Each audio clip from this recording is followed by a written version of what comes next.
Où vous êtes, nous sommes très heureux, vous qui nous suivez depuis Paris, Londres, États-Unis, Suisse, partout où vous êtes.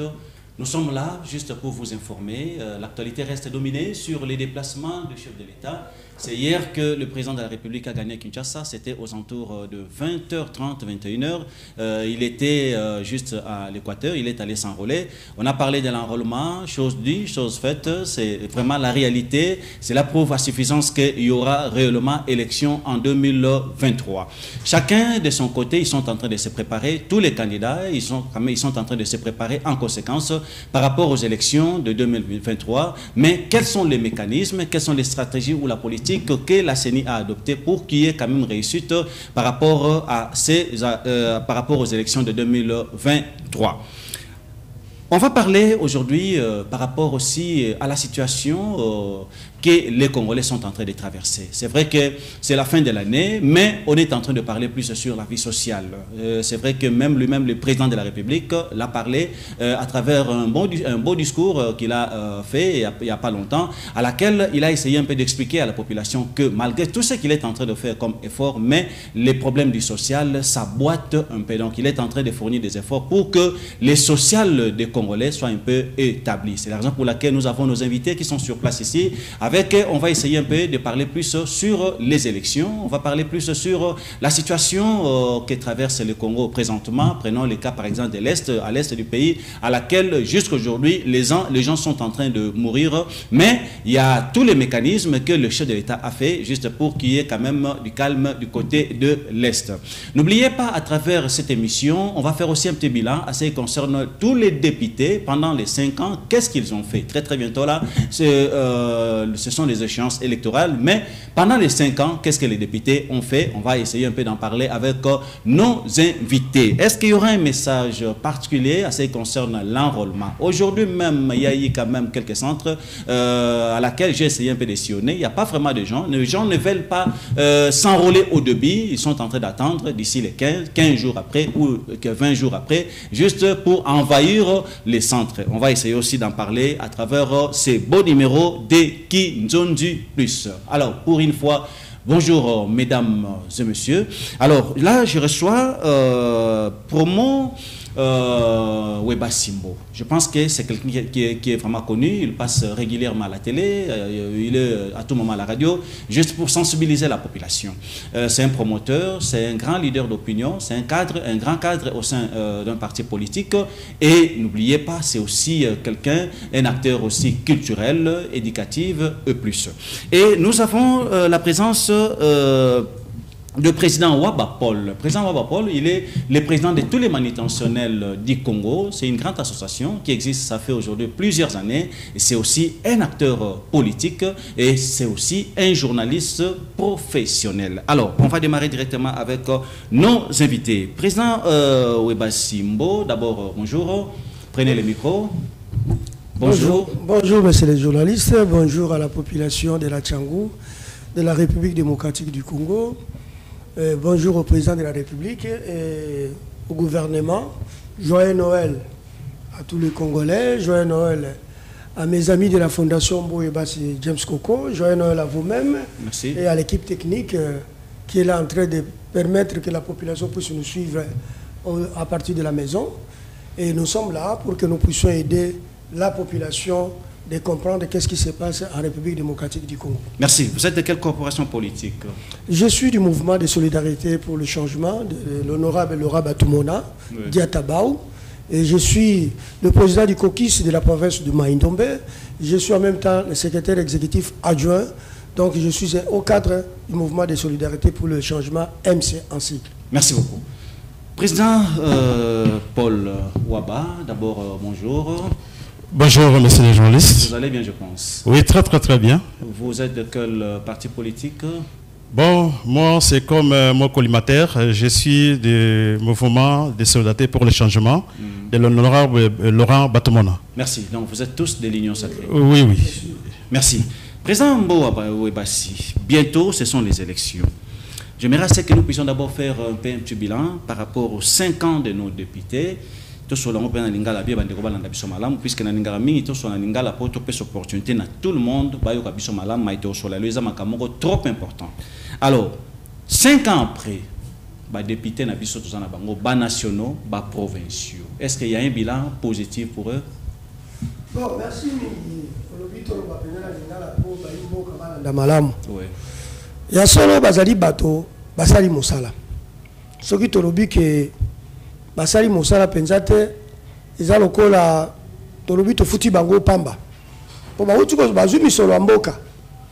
Bazwi misolo ya mboka mikolo ebele. Mais malheureusement pour na bango nde bakokisi penza posa ya population te. Po ete basungi penza mokonzi ya mboka lolenge to sepelaki basunga ete. Omoni ke ute bandeli mokonzi ya mboka azwaki bakokoso mingi po kwa kosala mosala. Banani basalaki mikakatano mingi ezalaki obe ba député. Omoni na kati na ba député tango tosali coalition ya FCC cash bandeko ba utaki na FCC ba député FCC ba kozaki ba préjudice ebele par rapport na volonté politique ya président de la République. Ndo moni président de la République a comprenaki que soki na sali na bato le longo to ko marché te nde aye ko créer oyo to bengi union sacrée. Malgré création ya union sacrée mingi pe kati na bango batikalaki obé na bonkutu. Batikalaki obé na bonkutu na lolenge ke au lieu mosala basala yango toujours pour que peuple a se retrouver, le chef de l'État est resté presque yena population na kati na mosala. Et bandeko na biso ba député ba rendre penza tâche facilité na chef de l'État, tâche facilité na population ya République démocratique du Congo. Donc mosala na bango, cotation na bango, tokoki ko lobatete bazui penza même 5 sur 10. Na ko pesa bango étant qu'un enseignant, na ko pesa bango même 3 sur 10 na o basali pour ceux qui na pesa bango 0 sur 10 ko za moi passi, na pesa bango 3 sur 10. Merci beaucoup. Président Waba, nous sommes en train de parler du bilan. Donc, comme na souka ya mandat ya baye oyo bazwa ki 5 ans na population. Basali nini moi bilan ezali positive to négative kolanda na oyo président Mbo awuti koloba awa. Merci monsieur le journaliste. Bilan ya ba député batalagango par rapport na baction. Baction d'abord ba loi oyo bango ba voter na niveau ya parlement. Ensuite ba loi wana eza ba loi nini pe na population et bénéficier na nini. Omoni depuis ba député on ba kotaki okomona été bazaki ba union sur majorité na niveau ya union ya FCC. Tant président Koti et ça qui est difficile ba cloque en chambre ezaki d'abord na parlement par rapport na ba loi et ensuite ezali aussi si par rapport ya ba membre du gouvernement ou le président a en place. Donc ba décision mingi ya président ba bandaki ko chango mopanzi ba bandaki ko appliquer en côté. Mais un député tant au na parlement pour voter ba loi sur divers secteurs. La loi wana, il fallait un peu vulgariser na niveau de la population pour bayebete tala bisukuna na parlement par exemple par rapport na transport, par rapport na agriculture, par rapport na boy ba loi bisuto voter ezali boy bénéfice à la population ezali boy. Mais to moni yangote ba député ba sali vulgarisation ya ba loi te ba voter parce que les autres population combien de lois ba député va voter. Ba loi par exemple voter par exemple 50 lois. Mais ces lois là est-ce que na niveau de la population ba loi wana ba bien voter. Alors bah, député, il faut passer à l'impulsion par rapport il y a un projet à mener par rapport à la circonscription électorale na bango. Quel est ce député dans la vacances parlementaires oya kiti na base pour le baké ngai bo voter nga na circonscription électorale oyo bongo tala ba loi to voter mais tala bénéfice na bino ezali boy ezali te. Même ba projet oyo mingi mo ndambo moké oyo président abundi na ndenge na ye abundi na ndenge na ye y a pas l'accompagnement ya ba député au moni que ne siko ko mona ke ce qui présent à le colo pour nous bon nzela tambouli même pas de mouton tout le monde a dit que ce qui est présent vanda qui pour que na poto va je ko luka ba investisseur par par là c'est une implication d'ailleurs et oui bah donc même pas de mouton tamboula quitté mais tant que présent y mo voyé à combien mo inspecteur ko inspecter ba de mouton et tout le monde qui est ministère de salaire mais banzela mingi oh to zo mona par par là il faut présence à la fond le moulin pour makambo tamboula sur le tamboula témoin était pamba te au moni banzela coûte érosion au katanyawa président outi aux États-Unis ayemba ngombangu ti ministre Mouké, zéro tamboli dans 3 jours, 4 jours. Au monde que tout le monde qui est président pendant Azaki n'a pas de malongate, na niveau de députation nationale. Pas député en gros, ils n'ont rien travaillé pour n'avoir et le côté. C'est-à-dire que le représentant va salir et le côté. Donc pour mandatir aux Zoroyao, toi n'a pas ça na bangoté.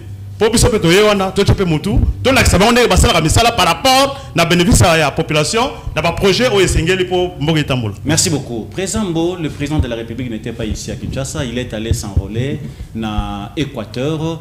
Mais avant à s'enrôler dans le district de Tchango. Mais présentement, à qui s'enrôler dans l'Équateur? C'est un langage? Bon, président de la République, Félix Antoine Tshisekedi Tshilombo, qui c'est qui a zali un président de la République et Congolais. Lobby Azalaki enrôlé na Tchango. Lelo a s'enrôlé en Équateur. Et Talisi biso peuple congolais te ngai nazali président ya Congolais ba nyonso. Pe Talisi était azali moto alinga ko violer mibe côté. Au moment que banda président Félix akotaki azali ko respecter mibe kwa mboka. Bato musuba kanisa ke président Félix akoluka glissement. Le président Félix a luki glissement. Asali manso apesa misolo na seni pour que le lot enrôlement est salama.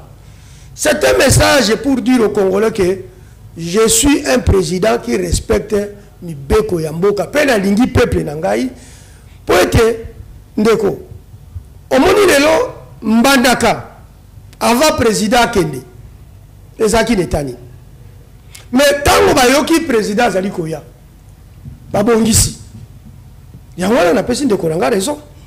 Donc quelque chose que ça concerne magara ce qui président azali ko se déplacer ce qui président azali ko tambola ce qui président azali ko tambola te azali ko se déplacer te eloko moko ko salama ezalité to mona ki mbandaka minde peli mais minde peli ezalaka wapi.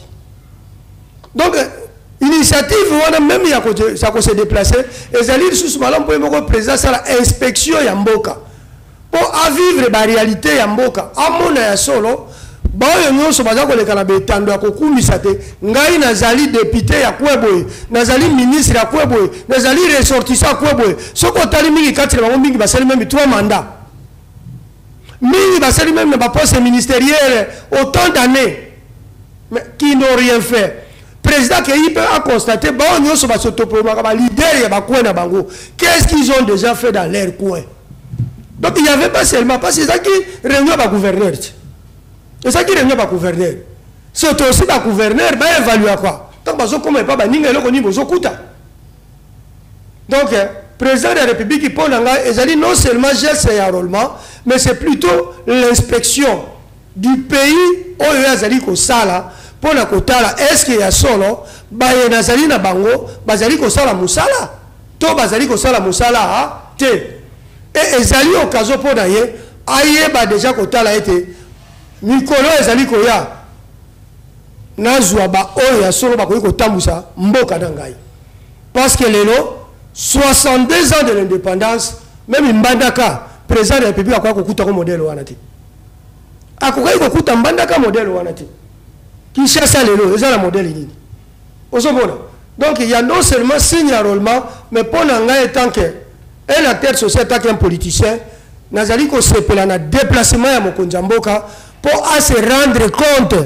Parce que les journalistes, des fois, au commande, l'image est bien embellie, mon temps qu'on va m'accompagner, mais la cour dans la kati, et là, comme on les apprend en bokate. Mais il y a un peu de mboka, oyo, peuple appelle ça qui mandat, azali qu'on se rende compte, et azali peut signer à côté de la société, biso ba congolais, token de l'enrôlement. Biso nyonso token de ko s'enrôler. Ce qui tozala ko kanisa ke maintenant il y aurait une prolongation parce que peut-être même bande ko ba député ba kanisa ki ke to ko sala susu moi glissement ndenge bande ko ba uti ko longa 2018 ba sala ki te président de la République a tali si que élection ezali élection effectivement ezali pe ko salama. Donc to bongama pona maponami mwana chango nyonso ngonga yango kende zwa carte d'électeur na yo pour que toyeba ko sala un choix toyeba ko pona bana changu parce que balobi circonscription électorale ya changu donc tanga bi pona bana ya changu tu vivre 2 cycles électoraux, 3 cycles électoraux, 2006, 2011, 2018. Mais celui qui est dans le quartier, le député comme ça. Nous avons des gens qui ont tant le projet parlementaire, tout le monde a banane. Et la moyenne est là. On a la vanille dans le quartier 3. Ceux qui ont dans le quartier 3, mobile, tout dans le quartier 3, tout là-bas. Botali, ça va place député provincial national à Bissou Azali. Ceux qui ont dans la terre jaune, dans tout le monde, Azali Wapi. Mais les autres, ils ont dit que député à Tchang. Mais au votement qui est dans la liste, au Vandaka Wapi, au Zalaka Wapi, les gens c'est les tondi, ils ont dit que nous avons dit que nous et nous avons dit que ceux qui chef de l'État qui sont dans Mbandaka, ils ont payé pour s'installer dans Tchangou pour le balobi. Non, Tchangou est déjà sensibilisé. Je pense que mes chers amis, n'allez pas abuser votre temps cette fois-ci qu'on est dans Tchangou. Boya na bibliothèque surtout ebi bino mbaloyo oya koya na kalisi même réception et ko zala passe pour tout le monde bande ko mususu ndeko bake ko bokela batu même ba téléphone batu bazoki comment ko sakana peuple ya Tchangou on dirait ba sakana ba Android te yo ko ko bokela bango ba Android batu bazoka comment ko comparer voix ya peuple ya Tchangou ya 5 ans na sac ya loso on ko comparer on a basé ya mapa ça c'est jouer avec la Tchangou. Nous vous disons que cette fois-ci, non. Les journalistes et peuple à Tchangou, ça télémi. Et non seulement il y a Tchangou, il y a la République démocratique du Congo, Momatozo lancé, même mes chefs étant d'acteurs politiques, les l'échange mbalo ya voix na yote. Yaba que voix na yo à 5 ans ne peut pas être comparé à 40 000 francs divisé par 5 ans par jour équivalent à combien? Toyebi bande musuba bimaka ministre en 2018 na Kombo Tchangou. En 2011, on a combattu, en 2018, à zone de circonscription électorale, donc, que les gens ne profitent pas pour dire que le chef de l'État a Kendaki, Mbalo na Masina, Mbalo a Kena na Mbandaka, Ngai Pena Koko ya na Tchangou, Eza Bilanga, Tchangou Eza Su Bilanga te. Est-ce que Bana Tchangou bato bazo reposter na district na bino, bazo profiter de la faiblesse ya bino acteurs politiques bazo kuta sur terrain. Comme vous ne faites absolument rien, vous ne pensez même pas faire quelque chose pour na district na bino, c'est pourquoi bazo ya. D'accord. Parce que moi je n'ai jamais vu quelqu'un quitter Masina là où vous êtes, Unjili a kene reposter na Lemba, tona Bandal. Mais il y a que Batbaouta Libanda Bayaka na district na bino, ça dit à quoi? Oui, c'est vrai que Batbayaka na district na biso Bayaka profiter pour appeler sa candidature na bani ko lo bateke biso na Tchangou to sa ke loko tete. Ngai ne kombo e baso na za ko lo banali parmi 5 acteurs au basala makamine na Tchangou. D'abord étant qu'un enseignant na tangisi ba moule belé na za promoteur à l'école même l'institut supérieur na za na hôpital na Tchangou. Et ça dit déjà bah œuvre au peuple à ta bébé nga so na zo tambola tamona mukoka papa Coco papa Mbo ba yebingai. Mais seulement comme ça là qui un système où j'ai qu'on faciliter bango parce que moi on a mis solo na bango ne pas ça quoi parce qu'on mettre population dans une situation difficile pour que ba ya ko profiter na ngonga wana ko yana ba bilamba ba biloke belé ko kabula population or biso mzuto robité ngala ko pesa ka ndeko na ngai ko lia ya ko kabela ka été il faut la pesa ndeko na nga musala asala musala o to zuito kaboli. Donc biso na Tchangou nous voulons notre système c'est d'apprendre aux gens à pêcher non pas à manger parce que ce qu'on a pêché ko lia lobi ya kozanga boko kanate mais ce qu'on a dit ko pesa e musala nenga ndeko moye basi na pesa kana Tchangou ndenge ndeko lora batu mona pesa kana République démocratique du Congo misala. C'est pour cette raison même que na kota na MC ndeko. Ngaso na kota na MC parce que ndeko lora donne du travail aux gens. Merci beaucoup Promo Mbo. Ndeko président Paul Waba. Ndeko Mbo utuko balika mo trop important. Alobi likama ba infiltré, ba bazo talibanda bazo reposer na district na yo. Mais ngapi na ina tuna oma mutuna moko ya curiosité. Mais maman na bino pe à parti moi si autorité morale na bino. Azali pe candidate car na district na bino et puis azaki lui car na Tchangou mazali mwana Tchangou te. Maman ma honorable Frida Mouchi. Oui. Maman Nabiso, honorable Mouchini, Mbote Mingi Siga Ozali, bonne année, na libota mobimba pe papa. Ce qui Maman Nabiso a postulé qui na Tchangou précisément na Kinkole, parce qu'il y a une œuvre sociale libérée. Ce qui bakotangela yo ketala isika oyo ezaye awa ezaye mais azamona changu te non azamona changu azamona changu comment puisque parmi bato ngana kotangela pe bato musu bazali pe bana changu te basala baction be na niveau district wana Mama Mushini azali mwana changu. Ouais. Azali na ba œuvre sociale et belé oya sali na niveau ya Kinkoli. Soko kei kotuna yango okomona. Quand vous parlez des œuvres sociales, explique-moi un peu. Vous voulez parler de quoi? Quelle œuvre sociale par exemple honorable Frida Moucha sala na changu? Azan hôpital munene. Ouais. Na Kinkoli soko kei. Ouais. Okomona yango kuna. Ah Azape nesika oyamba papaya. Encadrement même de maraîchers. Exactement. Azape na encadrement maraîchers. Encadrement maraîchers. Tout ça ezali. Hein? Azala ba œuvre belé mais moi otanga ngo ezate. Ezali pende. Wana bozo kotele po azali. Azape même l'adresse. Azali ndako na ye. Ana ndako na ye pe na Kinkoli. Ya mbango te. Apanda na balabala nini. Pas na place là. Adresse à mutu balobala. Vous savez présent adresse ya mutu. Beaucoup sa population te. Bazo landa bino nous sommes en direct. Vous avez dit que madame Frida Moucha azali mwana ya changu. Problème ezali boye. Ouais. Na lobaki une émission passée, ngai na koza na changu lelo. Comme na zana natif changu. Ouais. Mais circonstance à vie esengi ke na ke futa na limité. Na zunda kuna limité na vandi kuna. Donc là vous voulez dire que azali mwana changu na balabala nini? Na repesa balabala na yete. Mais soko ke ika na boulevard kaka Kinkoli wana. Ti okoma na kaka na village wana. Okomona ba tout place action commerciale na yete. OK, merci beaucoup. Déjà na village wana ndako ne ça. Sikoyo oyebi ke bato ba utalibando biso tozoboya. C'est-à-dire yo va na changu te ozana œuvre sociale moko te. Wana bozo pona bilongi ça va. OK, oye uniquement parce que ozo ki mbongo bilé ceux qui na gouvernement au bandi okabla ba maputa et pas ba mama parce que pendant 5 ans bala ta maputa te. Au bandi opesa ba loso parce que bali akate pendant 5 ans na ba soso et mapa tout ça pour ba mama bala la kanzala ba déjà na kate. Pour sikoyo baya ko soba fa wana osombi ne ko soba ba fa pour que okima bango pendant 5 ans. Mais vous parlez des œuvres sociales. Que pensez-vous maintenant de André Kimbuta Oyo grâce na ye nzela ya munene ya Kimbuta wane salama mais azape mwana changu te awazala candidat na changu. S'il te plaît. Ouais. Wana il faut ba ko différencier. Ouais. André Kimbuta a pesi comme on parce que tant que gouverneur. Ouais. Ezali mbongo ya André Kimbuta te. Et utaki na poche na yete potolo ba nzela oyo eza ya André Kimbuta. Eza te lo ba mususu na terre jaune. Ba komi ko ba ngala sali nzela. Lokola nani? OK. Tokotanga kombote, tokosala publicité ba tuté. On ngai mutu na sali nzela terre jaune. Non. Ozobanga. Il faut pas profiter. Non, je ne peux pas faire publicité ba bazoko sa peuple. OK. Okoki ko profiter tene loko l'état sali. Olobi ke ngala sali. Ce n'est pas possible. Ngai mesembo e basi soki lelo lobi kende na groupe scolaire we basi. Ezali motoki ya mesembo e basi abimisi pona peuple ya changu. C'est tout à fait normal les à la référence na ngai. Mais entre Kimbuta zanzela na été ezali mbongo ya gouvernement et bimaki yé tant que gouverneur a baptisé ko na kombo na yi.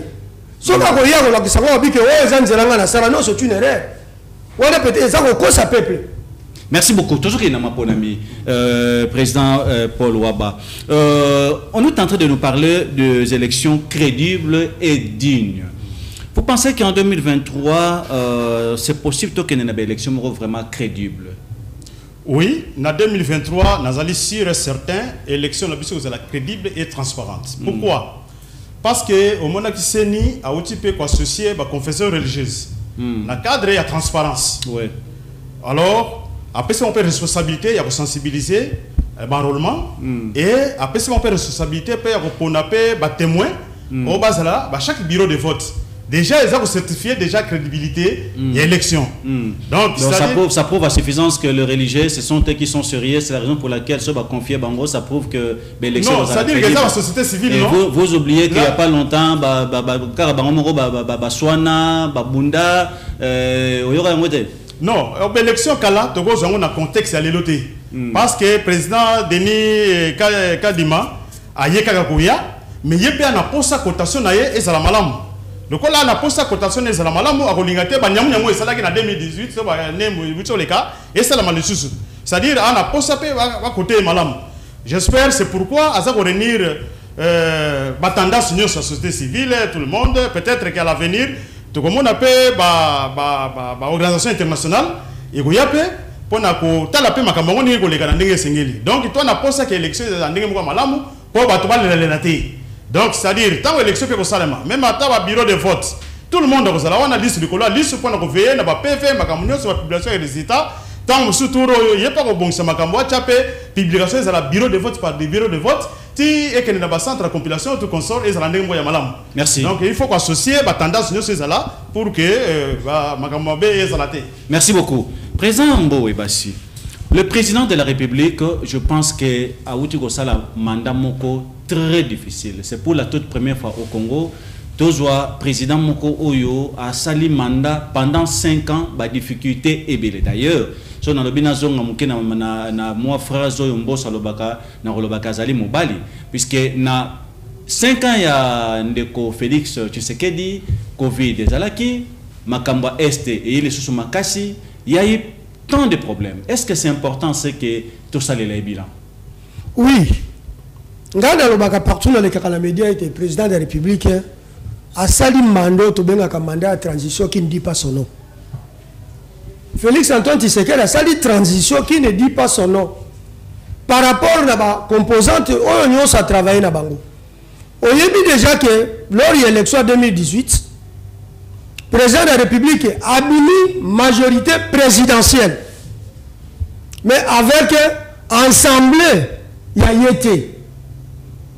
Assemblée, on a composé na ba dinosaure. On va Woutaki et pas un de Joseph Kabila.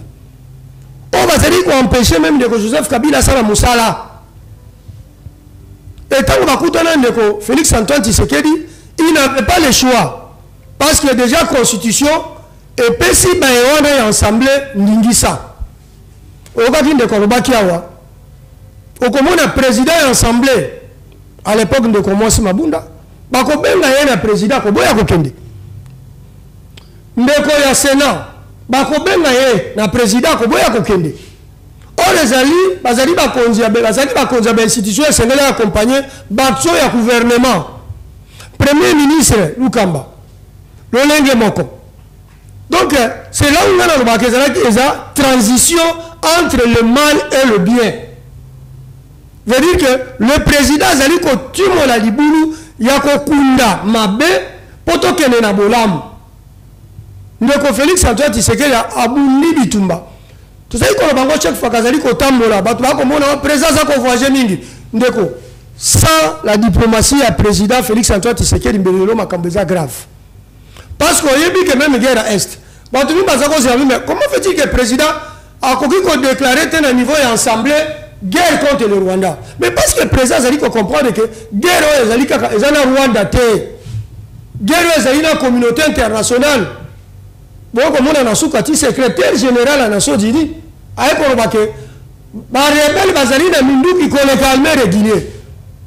Mais bazali ko somba ngo wapi mais biso mboka Congo membre des Nations Unies balobi que to somba mindu kité abande ba ko longola mesure ya notification mais rebelle bazali ko somba ngo na ndenge et ce comme on a dit sous malamu les rebelles à côté na mboka ndenge nini parce que monguda kota kana ndako te soki moko na ndako azala kati te. Donc il faut que même dans système même na kati na Congo même na ndeko mbosa lobakiti soki biso na parlement chaque tribu chaque ethnie est créée armée to comment na combien d'armées oyebi même likambo ya brassage armée oyebi même likambo 1+4 ndeko mais ba soda ebele ba uta na est tant ba sali brassage ba nommé bango ba komi ba généraux ba tikala na est ti tant ndeko Félix akoti mais yo za généraux lobi que ngai na ko déplacer te nga musalo bele na est appuyé par qui?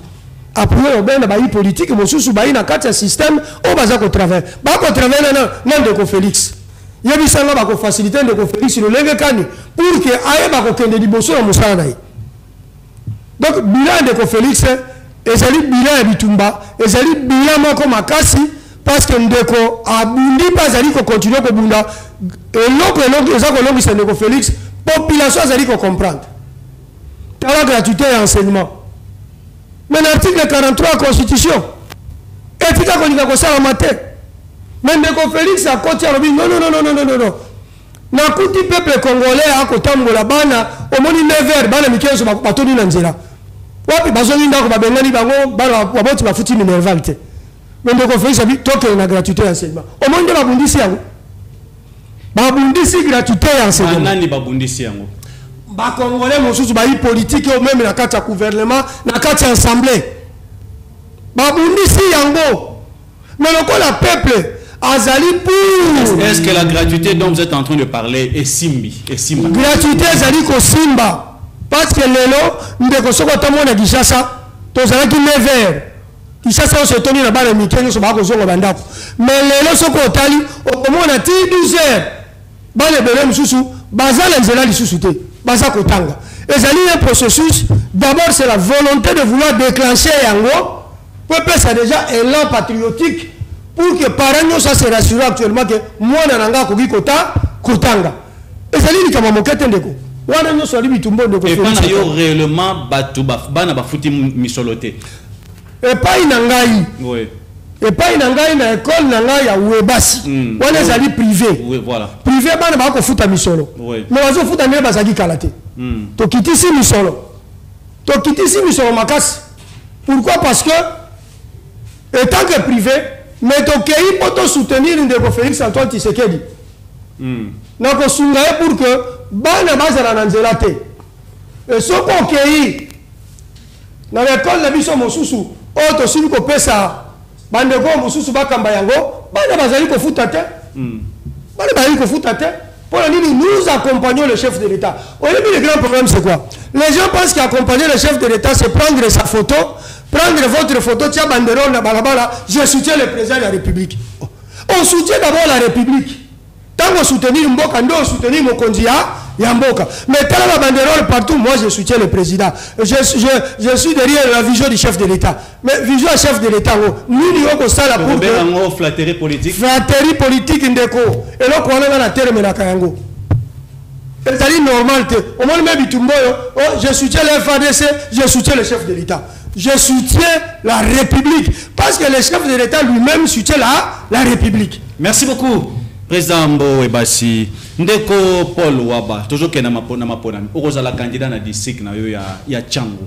Tolingi omeka ko ebisa biso mamuke, jusque là ba situation ya pasi omeka katonezaki na district, oza na district na yo. Kino le pendant les 5 ans ba député bazwima basali musana bango, ba réussir te pour na komeka un peu kokokisa posa ya population. To lobite que population na posa bo pesa ba loso ndenge ndeko ebasa awuti ko loba ngwa to ko pesa bango ba téléphone Android ndenge to moni ba théâtre ya ba député belé ba wuti bazo sala yango mikolo oyo. Est-ce que vous pensez que avec en 2023 après élection, c'est vraiment possible à ce que va changer classe politique pour la population se retrouver? Oui, mais ces journalistes, c'est possible. Puisqu'on sent que c'est le même gens qui sont en train de revenir. Romain Moutoumourazan a 2, 3 fois député national ou provincial. Oui, classe politique, tout le monde changé. Pourquoi? Parce que tout le monde, pendant 2006, c'était le lot, mingi, député, puis sénateur. Oui. Mais pendant ce temps, qu'est-ce qu'ils ont fait? Dans la circonscription électorale, par exemple, dans la Tchang, quels sont les problèmes qui guettent le district, le territoire? Nous avons courant. Oui, que toi, Moulili Makasi, Moulili impossible, na Tchangu, au corps, après, monsieur Gimbasek, na Boutou, Rotam Molate, à 19h à Pamba. Même la Kinjil, Bakwe Moussou, Rotam Molate, ok, na Massina, Bakwe Moussou, 19h, Rotam Molate. Mais ça c'est un problème qui concerne les députés. Non, ça concerne les députés. Pourquoi? Parce que parce que voter par loi. Vous pensez même le président de la République a bien voté que Moulile Zaganachang. Puisque lobby, moi-même je vis cortège à président de la République en Zonga qui n'a 21h. J'ai le courant zate, Massina courant zate. Mais le président a voté courant.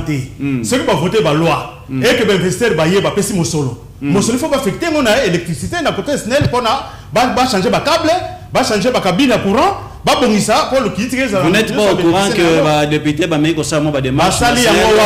va changer déjà quelques cabines. Également, la commune Massina, moi je veux on a changé quelques cabines. Va changer ici comme côté, courant sans pélater. Va changer ici comme côté. Et à part les problèmes de courant. Maï. Problème il y a maï. Maï c'est très enjeu difficile. Il y a aussi problème de l'érosion. Tu as un problème de Banzela. Banzela c'est un boulot. Ce que par exemple, les Mbaseke qui ont au commun na Dokolo pour qu'ils franchissent le cimetière de Mbaseke. Nous allons délabré dans le modèle possible. Ok, mais pour na c'est comment funa na kati kuna, c'est difficile. Seulement le président de la République intervenir na niveau ya ce qu'on y a dans cela ya biso ya boki wana, oye pe na côté Sainte-Thérèse, n'est-ce pas Sainte-Thérèse, à bétonner pendant malamu, là ça va. Si l'intervention à mon président de la République. Mais bah député moko ba yate ba tambola ba yem que non. Sur intervention président de la République, au Kosa Lanzela, Babandaki Misala Angela ya Rob Baudouin, Misala Yango Suki Angela, le roi Ayagine na Massinate, à comme les Kagine na hôpital était, Misala Pessina Angela, mais c'était sur l'ordre du président de la République. Mais ça suivi, il y a gouvernement. Il faut pas ça la suivi parce que c'est là où on a ça. Mais non, moi ça matin, et puis ça le matin. C'est là où déjà on a. C'est là où on a salamité, c'est-à-dire peut-être que pas na premier mbongo tout ça, mais pas ça la démarche pour marcher. Mais pourquoi on a commencé ça? On a commencé ça pourquoi? Non, le roi devait venir. Non, roi des Belges. Mais même l'hôpital roi Baudouin là. Est-ce que nous avons fait qui? Il y a des conditions mortes, il y a roi Baudouin. Il y a roi Baudouin, Mongo Belgique et Pessa la Toga Kassoni P. Parce que l'homme est kaka que moi c'est l'ingabota maternité tokenango de kokosenga pampes na banque mondiale to na UNICEF. Oyebi ngala zalaka contre bateau yo ba nyoso to latisaka président. C'est là où on risque d'avoir autant de présidents dans Mboko yo tokolobaka toujours que président Zamabe. Président Zamabe pourquoi? Tolini connaître ça notre président.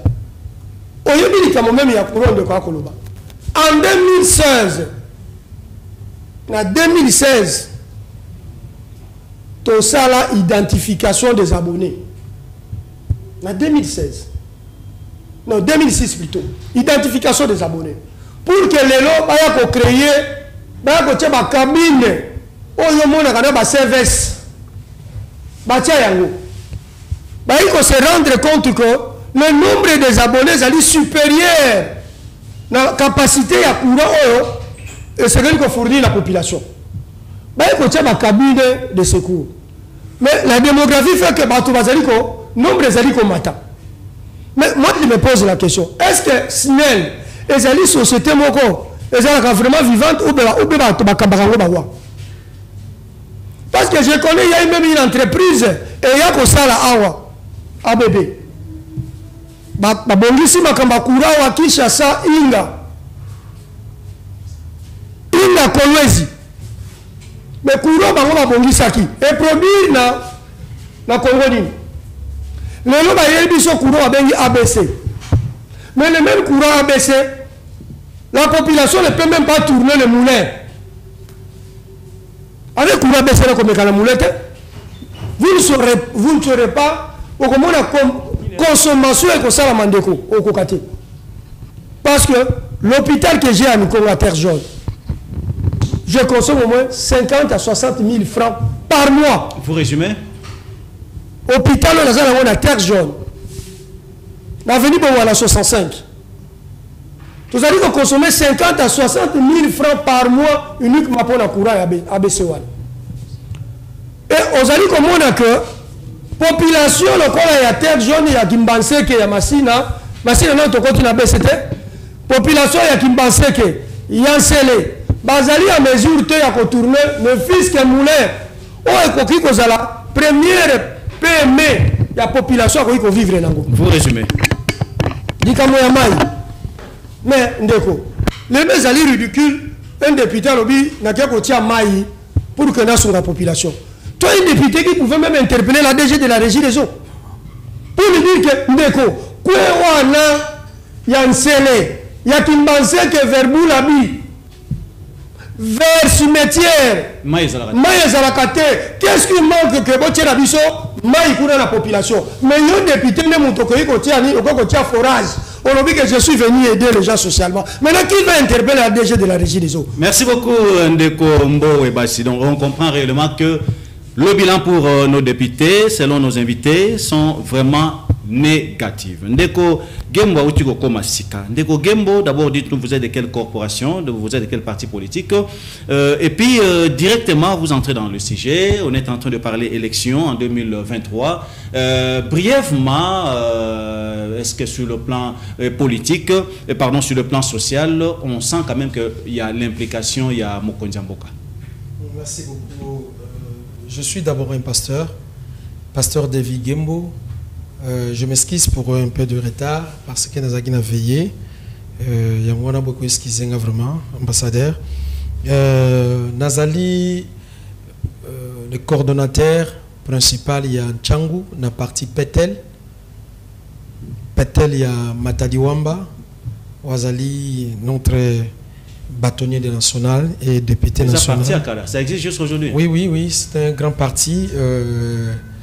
Vous savez, il y a un petit problème dedans, mais tu as rénové sous parti Zongi sous un mouvement.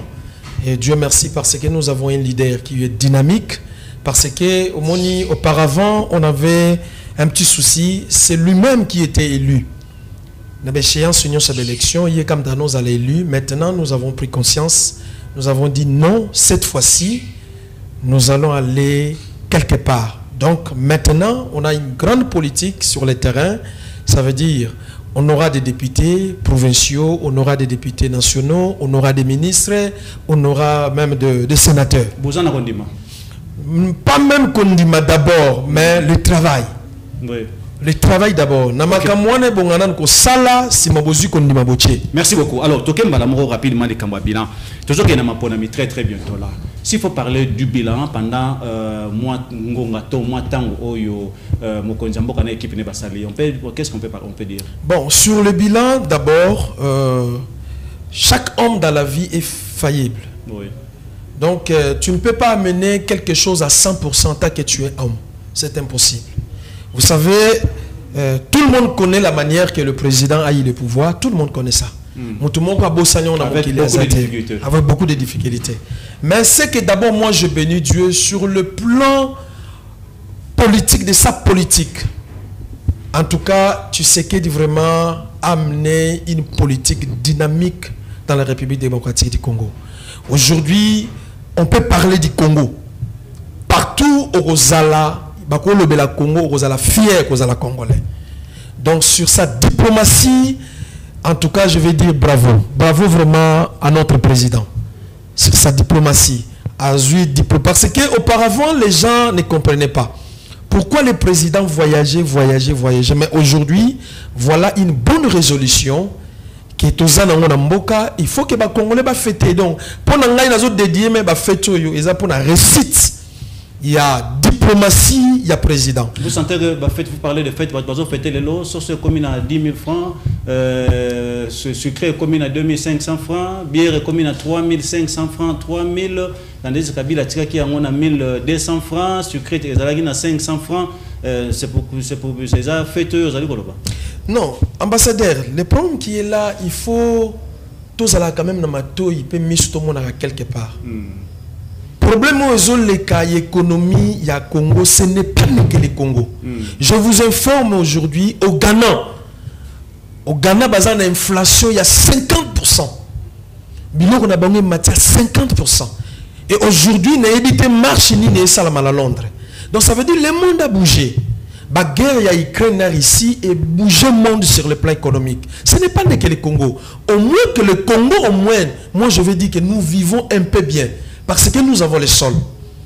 Matembele, Togolona, Ndunda, Togolona, Nyon, Togolona.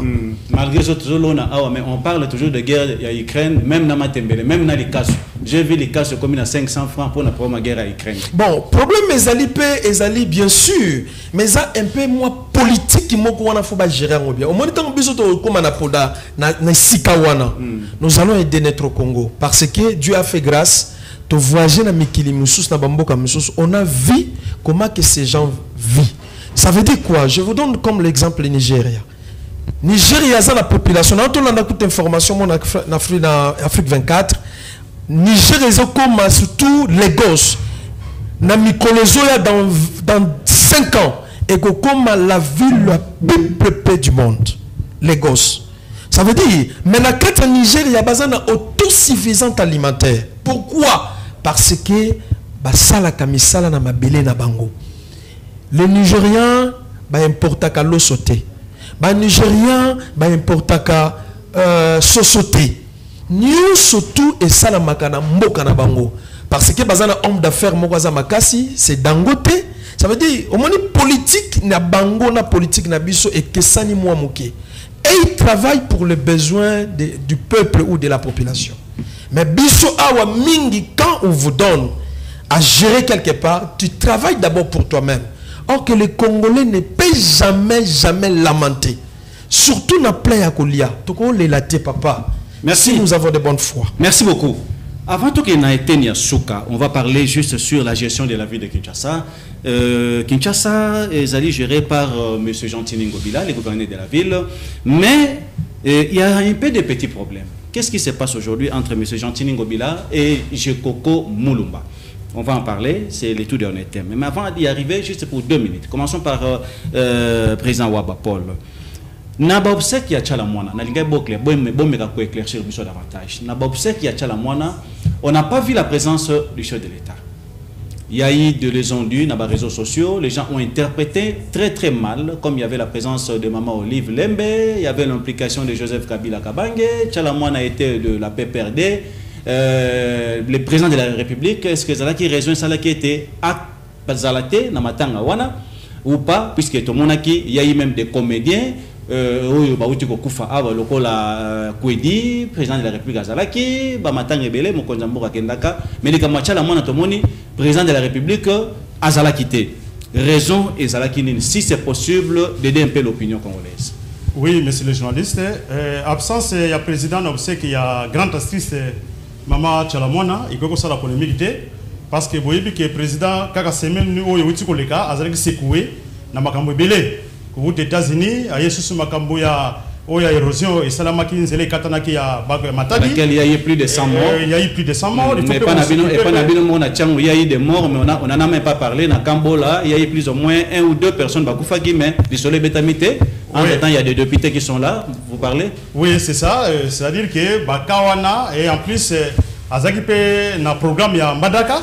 Et si akenda qui peut respecter pekuna au moni pe moko magamnenge l'équipe par rapport pe na lancement ya enrôlement donc azaki trop surchargé mais néanmoins ba représenter les bazalaki na niveau obsèque wana donc absence il y a président de la République et ça la polémique donc ce qui est disponible il allait être là et puis d'abord Maman Chalamona pe azali natif ya Kasai oui bien malam et Maman Chalamona pe asali pe ba malgré anyokole bino mingi non anyokole bisote anyokole bisote to zaki à bon terme na même à niveau sacré zaki pas à bon terme tout ça malgré que on va raconter pour raconter mais sur le président ce gars zaki na agenda chargé il allait être là donc c'est merci beaucoup président Waba non moi dit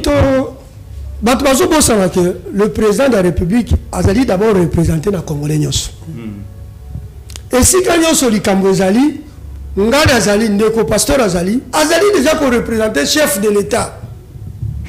Baebanso Bazalaki na kati obsèque wana, Bazali ba représentant ya président de la République. Maman tient la mon Azalaki musicien moko localité internationale même. Bon, il y a 19 albums avant à y la succès dans Kinshasa. Il y a un aspect politique qui est là. Mais maman Olivier Soko Ayaki Matanga. Mais Azali moi aussi ndeko moi aussi Azali moi aussi ndeko Joseph Kabila. Bon, est-ce que maman Olivier Azali a des problèmes dans ndeko Tshisekedi? Non. Et d'ailleurs moi je l'ai toujours dit. Ndeko Kabila, ndeko passa où tu vois que mon salaire nyonso a moto ezalaka malamu na mabe. Mais les gens qui ont un bateau, ils ont un conseil. Mouké na Katamboka, entre autres de Joseph Kabila. Donc, ils ont rejeté totalement, tout ignoré le corps de Motomoka Kambagi Mbokate. Mais Joseph Kabila, Salaki était à Poya, Salaki, les lots, tu reconnaître que d'une manière ou d'une autre, Arandaki tablier, à Pessi Yango. Attends qu'on va contraindre les Zalaki. Mais nous avons des présidents qui ont déjà fait plus de 10 à 20 ans. À 30 ans au pouvoir. 10 secondes. Qui sont plus âgés que Joseph Kabila. Non, Joseph Kabila, ennemi à Tshisekedi, moi je dis non. Ça c'est la bassesse. Joseph Kabila aujourd'hui est parmi les conseillers de la République. C'est quelqu'un de gens qu'on ne peut pas oublier. Ce sont des gens qu'on ne peut pas oublier. Donc, qui représente chef de l'État. L'essentiel est que obsèque ya maman et salama akundama. Merci beaucoup Ndeko Gembo. Vous savez, 1 minute rapidement pour la même Motuna. Est-ce qu'on peut en faire un problème pour absence il y a chef de l'État? Non, papa. Soyez des humains. C'est un chef de l'État, papa. Il n'est pas obligé. À Salakango, parce qu'il a un cœur. C'est un Congolais. D'abord, c'est un Kinois. À Salakango, mais il n'est pas obligé à Yaga Namatanga Moutounyo Soto. C'est un chef de l'État. Vous savez quoi? Un chef de l'État, c'est la première puissance de la République. Il faut que les Congolais soient un chef de l'État, ça ne pas m'apambater. Biso tous aura occasion na bola momoko chef de l'État matanga zali aïe, mais il n'est pas obligé à kokoya. Merci. Torokende, avant de clôturer na itenia suka. 1 minute. Vraiment bossa makasi bo respecter ba ngoba moi minute wana. Joseph Kabila candidat en 2023.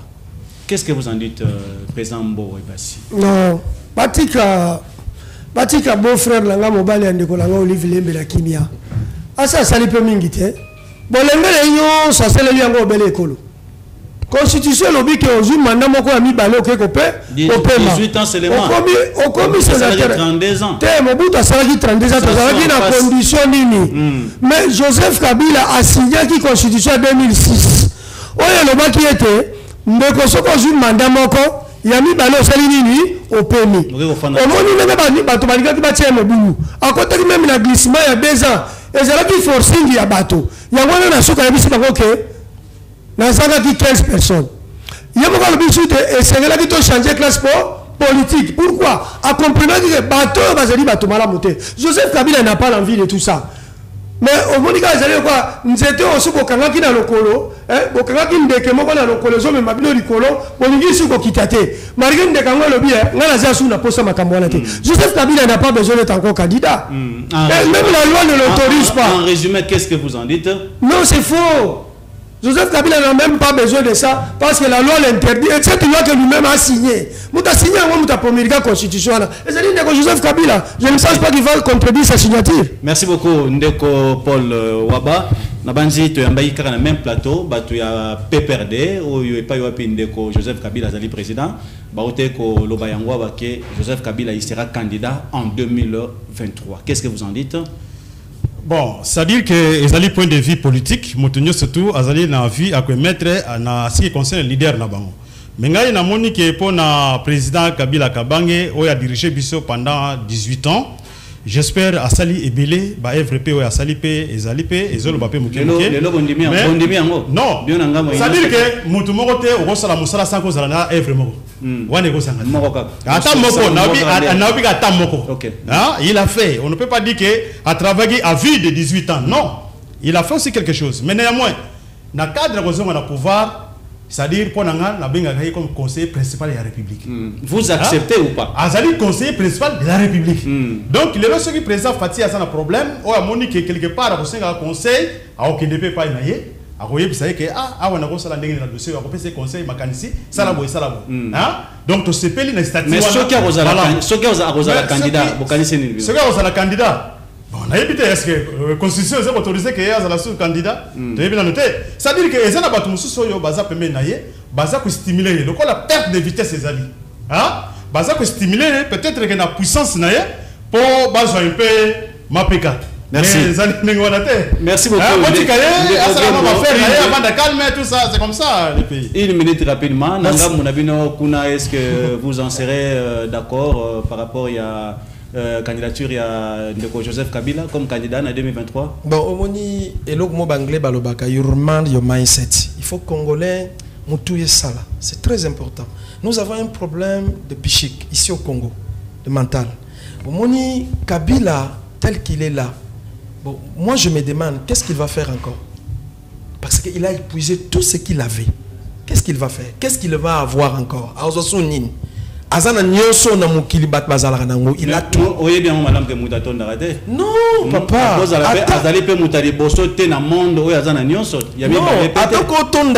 Mais moi, écoutez, je veux dire ceci. Dans un peu ça même conseil à Mouké, Nabato Bazalaba candidat en 2023. Nga ceux qui n'ont pas candidat en 2023 na présidentielle Nautica. Pona Nautica. Parce que je vous dis, na minute tout le Bafati a la conquérante. Là tu le dis puisque tu es de l'Union sacrée. Non, pas l'Union sacrée. Je dis ça en tant que citoyen congolais. C'est vrai. Moi, je vois de ce que Fatih est tenté de peser pour cette République.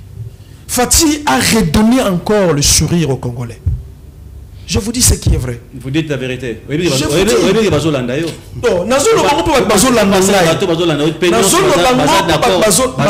Ceux qui vont réfléchir bien, vont vendre. Ceux qui te jouent à téléphone, ceux qui te tiennent 5 minutes à téléphone ouvert. Vous pensez que vous allez faire maboko? Et ça, c'est le moko n'angina ambassadeur. Ceux qui chef de l'État Rolandangaï, il faut chef de l'État bâtir service il y a communication. Peuple congolais a un problème, il y a communication. Tout ce que le président de la République est tenté de faire, mais quand tu racontes des jeunes comme ça, tu lui parles, tu comprends qu'est-ce que le président fait. Oui. Donc communication est un qui est. Mais ceux qui va consommer Fatih, le président va consommer, je vous dis, il n'a pas un conquérant. Merci beaucoup. Il nous reste 3-4 minutes. Président, vous avez 1 minute.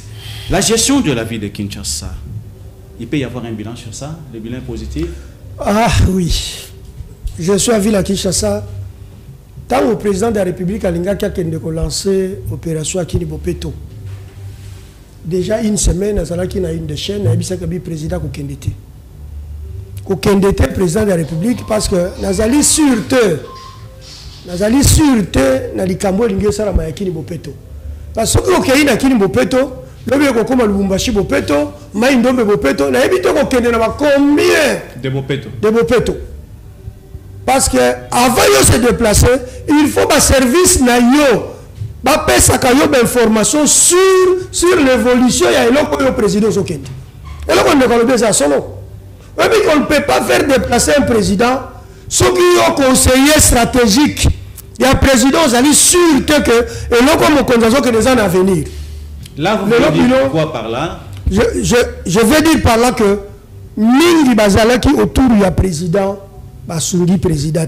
Dans le cas que le président il se bat seul avec le peuple. Le président se bat seul avec le peuple. Un jeu de preuve de ce que je vous dis là. Parce que vu la Kinshasa, nous sommes à mon côté, nous sommes toujours là la Nicolas Poubelle. Malgré la volonté du président, Baboukou Mestre, oh Babouté Kozala Wandeko. Tangela ngata buku mestre moko balabala ne fiske ya kotaka ezala ki ne fiske rambele na mabele. Vous résumez? Azala quitté. Donc vu la Kinshasa en tout cas sur 10 to pesi bango 0,1. Merci. Merci beaucoup président Waba. Vu la Kinshasa la gestion rapidement 1 minute. Oui, gestion il y a vu la Kinshasa il y a volonté il y a pour ça là ezali mais baza bloqué quelque part. C'est-à-dire que quand on va bloquer quelque part, on ne sait pas si par les moyens... Baza bloqué par qui? Par qui? Oui. C'est ce que je veux dire. Le gouverneur a bloqué Nanini. Est-ce que les moyens? Oui. Moi je trouve les moyens, ils allaient consistanter. Mais c'est lui qui gère, non? C'est lui qui gère. Est-ce que vous pensez que lui peut parler des moyens, tandis que c'est lui qui gère? Il n'y a pas les moyens, parce que mon assainissement et Bandak Malam Kin Bopeto. Mais les alliés. Tu bandes au monde à la poubelle, Bachaki na boulevard du 30 juin. D'abord, Ngassa n'est pas dans de combattre la poubelle. Mais ça a été le boulevard du 30 juin, mais là, c'est OK, mais ils ont le soutien. Ce qu'on a au Cameroun, boulevard du 30 juin, Mobimbati, l'aéroport, immondis, l'abimondis. C'est comme service, on a vendu ça, on a bakinda. C'est-à-dire, il y a manque d'argent, pour pas foutre à Batouana, pour passer à la moussala comme il se doit. Donc, il n'y a pas d'argent. Ceux qui ont à la Rambélé, ils sont propres. Merci. Tandis qu'il y a des budgets qui sont programmés. Il y a les rétros de coûts. Mais ils allaient voir, bon, c'est pas affectant, on a bateau. Les rétros de la commune, les alliés. Affectant, on a bateau pour passer à la moussala. Les rétros, les alliés, on a pas ça comme bon. Mais comment il devient riche? Merci. Ndeko Gembo, to commune à Souka. Merci beaucoup. D'abord, pour ce sujet, j'ai beaucoup à dire. Ça veut dire, nous avons un regret moko impossible. Regret nangé zalaka mata avion na bamboka mususu soko yeka Kinshasa. Ça veut dire motema nozoki. Et moi je me demande à lokota kango vision wapi. Parce que je ne sais pas. Au moni et loko musu tozawana tozoye bate, il faut tout miye baka. D'où est venu Gentini? Gentini a comment na poste wana ndenge nini? C'est ça que les gens veulent batuna na nos questions wana. Il n'a pas été nommé, ça je pense que tu le sais. Donc à comment place on a n'engagé? Gentina comment place on a la couleur il y a pas perdu. Et les députés provinciaux Bah votage gentini na pression et pression de la mort. Ils sont là. Bazola nangai. Bah kofa bango kuna. Na yebi na hôtel bavandaka. Et bah yana bango na bis ba pesa bango ba big caméra. Quand tu votes, on te voit comment tu votes. Mais aujourd'hui, il s'est transformé en Fachi. Or que Moutou s'est transformé en loko, Azalaka a défini sa vision et loko wanate. Dans l'année même de Gonenga lobby, regret n'a pas ma casse pourquoi le président s'adhère la vision. C'est une vision machiavélique. Vision moi que ça n'a tout ma coloté. N'a même pas gouverner, je m'excuse. Si je vois dans dimanche, où il y a vraiment un temps, ensemble avec le président Mbo, ceux qui président Babo en attend, tout le CG on est à Villa Kinshasa, puisqu'on arrive déjà à la fin. Vous avez 30 secondes, le tout dernier message. Commençons par président Mbo Webasi. Ozobanga en 2023, dans le district Nayo. En 2023, na Tchangu, Tozobanga Motote, parce que biso toaba na Tchangu. Au moins, il y a des baza pembe langa, baza ba na Tchangu. Tant qu'on a moni, bango baza toke na bango na ensemble, na biki Tchangu une solution. Bon, les gens qui sont semaine à na Tchangu, baye ba cette fois-ci que Tchangu reste pour la moine ya Tchangu. Tozala mutu tozobanga te, mbalo yo peuple congolais yebake, bana Tchangu ba yebake, ba immigrer wana. Oh ba c'est ko ba yo déjà pour envahir Tchangu, bana placité. Merci. Président, tout dernier message, 30 secondes. Oui, na sengi na population ya Tchangu, ngai molobe na bino Waba Paul, na rozala candidat député national na Tchangu, pour être cahier de charge na bino ezala bena bien respecté pour que ba projet na biso nyonso ezala bien réussite. Kasi to cautionner oyo bato yo ba uta ba ndege bayaka na Tchangu turo ba koleka te. To chependa libanga mwa munene na mayanji. Merci beaucoup. Donc, tu député merci. Ndeko Gembo. Merci beaucoup. Nous avons la population de Tchangu d'abord, qui nous s'enrôler massivement. Parce que ma ponami oyo, à venir, il y a Tchangu, il y a beaucoup de biso banan Tchangu. Bato nyo sonde bandeko balobi, bazoya, baya na politique moko, babengango politique opium. Ça veut dire, il vient, il te donne ce qui s'accomba l'osso. Mais hier, atiko gagné tonnage ya loso na simaka ya sakomba loso opesa yo. Yangwana Tchangu bozala éveillé. Tchangu, vous n'êtes pas batu ya se. Bango bayaka bayebi ke boza batu ya se, mais biso moko toyebi ke toza batali kolo. Que Dieu vous bénisse. Merci. C'est ici que s'achève cette émission. Vous avez eu l'occasion de suivre nos invités. Boyoki basali ba analyse ebele. Bafingi mutute, balobi mabe ya mutute, mais balobi bosolo par rapport ya maye mazali koleka na mboka na biso. Tozo kene na maponami très bientôt là. Je vis il y a beaucoup de messages. Parmi ba messages oyo na banzi biyano ya mituna obotuni Borozwa yango au courant de semaine. Je vais voir comment on va inviter Bango, sur Barozala disponible pour pas Sabino Biano, balobi les marché de la liberté, gestion et marché de la liberté.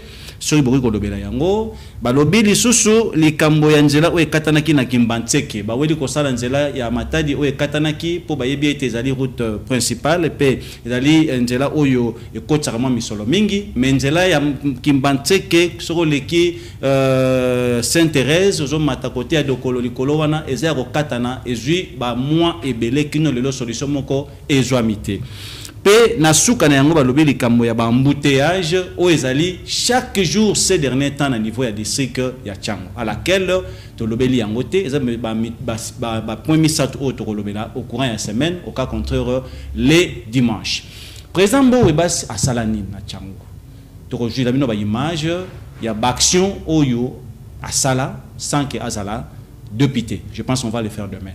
Donc, me capé qu'on soit point de vue à bateau par rapport à inviter na Sonios Tozana Bango pour bakozala ba candidat. Est-ce que Marie balobi kaka ponako pesa passe na bazali na pouvoir to bazali ba député sikoyo to balobi bosolo par rapport aux ezali komonana. Na banzi to sala ki ba investigation na biso tout ce qu'ils ont dit ezali ba réalité au Tozana na niveau ya Tchangu pour le moment.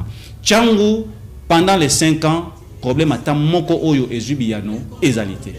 Pour preuve, tu as jamais vu image de l'homme en zéla avoir besoin misale bandaki pe misale katani qui ne le homme ezali ko salama exacté. Merci na bande konos basungaki biso, merci à notre ami qui était du côté de la régie, mon très cher ami David, merci na ba cameraman na biso nyonso pe na bande konos ba rolanda biso na poto États-Unis Londres en zéla YouTube pe merci na bino banso rolanda biso na Brazzaville et puis ici à Kinshasa. D'ici là, portez-vous bien et bonne suite des programmes sur APSI Télévision. Au revoir. Les Congos de nos aïeux, unissons-nous, peuple congolais, la main dans la main, pour bâtir ce beau pays. Les Congos de nos aïeux, Kinzonzi, la palabre africaine. Unissons-nous, peuple congolais, la main dans la main, pour bâtir ce beau pays. Les Congos de nos aïeux, unissons-nous, peuple congolais, la main dans la main.